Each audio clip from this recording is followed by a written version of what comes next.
Alright guys, it's Nerf Mods by Parker back, and I am going to show you this gun that I just made. Now, this is a stryfe, and if anybody doubts me, it says stryfe right here, okay? This is the normal shell of a stryfe, and this is what I turned it into. So, bam. Okay, so this gun, I'll start off with the exterior as I normally do, because that's what everyone's pretty much interested in when they click on the videos normally, because the gun looks cool, hopefully. I don't know, or maybe you click on the video just because you like to hear my voice, but I really doubt that. So, this gun is got a, what I call like a red flame camo. I don't really know, but whatever. The camo job is very cool. I'll switch it to this side because you can actually see the camo job much better. Now, the camo job was done with a certain technique, which I will not name, but it is, so first I put down a gray primer after sanding this really well and removing the handle scales and all of that stuff, just to make it a little nicer, removing all of the, like, warning labels and things, because I don't want people telling me not to mod my guns when they're already modded. So, yeah, so I did a black base coat over the gray primer. And these are all these things are in black, like this, trigger, rev trigger, all of this is in black.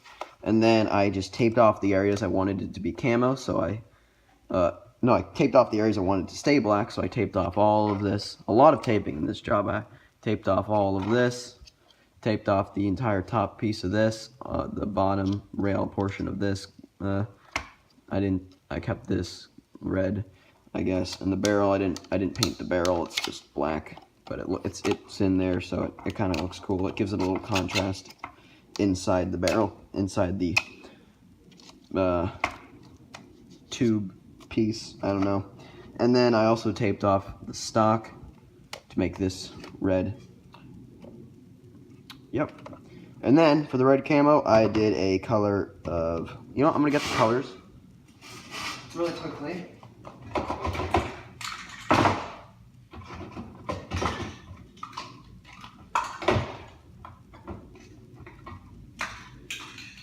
So, this red, which is gloss apple red, and that's the bright red you see.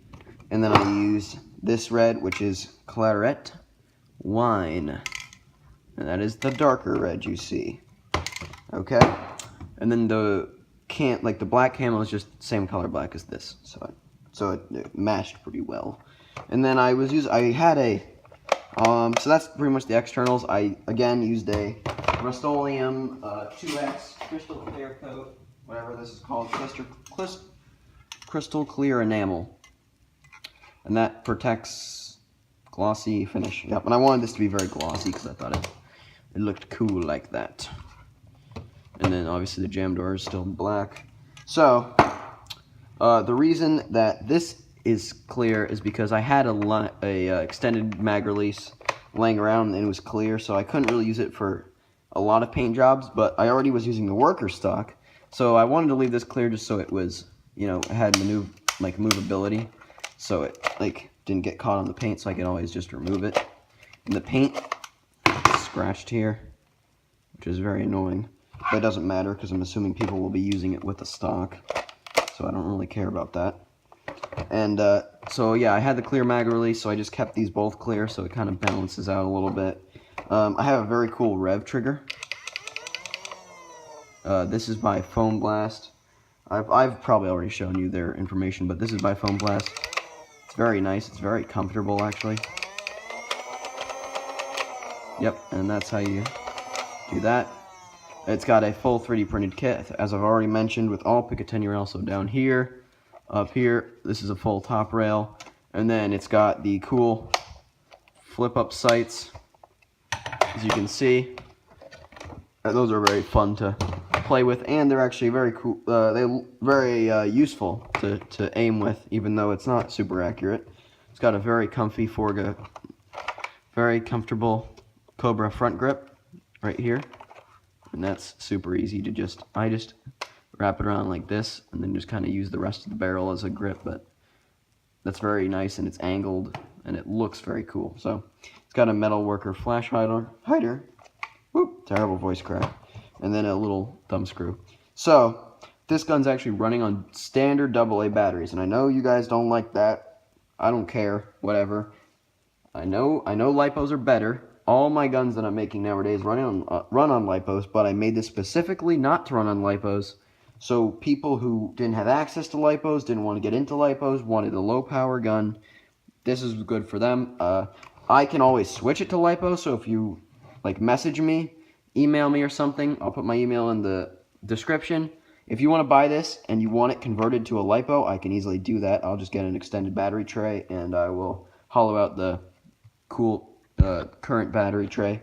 So yeah, but this has stock motors and just a rewire with the better switch and better wire. Now that's so people can upgrade it as they want to. I'm pretty much selling this just as a base blaster, so people mod it by themselves. It's already wired, so it's very easy just to replace the motors. The switch is already set in there, but it's a 21 amp switch, so you're not going to need anything better than that unless you're like running a 4 or 5S lipo. I don't even think you'd need, I don't know, whatever. The switch is fine. The wire is 16 gauge wire, so it's perfectly fine for a 3S lipo as well as a 2S. So you use whatever you want, but it's like a platform, and it's a platform that looks very nice, and that's why I built this gun. Okay, so or blaster. Okay, so that's pretty much it. The internals are very basic. Obviously, it's got a slower rev up time, but it doesn't really matter. When you're playing a war, I realize rev up time doesn't matter. You always just pre-rev anyways. And it's actually pretty powerful because of the rewire. It shoots a good bit farther than a stock stryfe. So I'm going to show you a firing demo, and then that'll be the end of the video. I'll include some cool pictures at the end, and the link to buy this on eBay will be in the description. So thank you guys for watching. Have a good day, and show you the firing demo. Alright guys, so I was having a problem with my worker 22 mags. I'm just using a clear 18 round stick mag. I don't know if I can. Got some bullets in it. Shoot, now we have to put this thing back. Okay, there we go. Clear the mag release and everything. Everything works really nice. Trigger's smooth even though it's painted because I greased it up plenty. It's scratching a little bit right there, but that's all it should scratch because everything else is greased really well. So, alright, just gonna shoot it. It gets better than stock performance, but you know, it's not the best, but it shoots very well.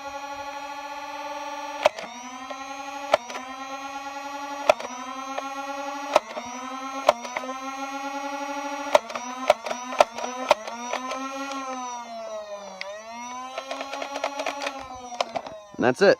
Have a good day, guys.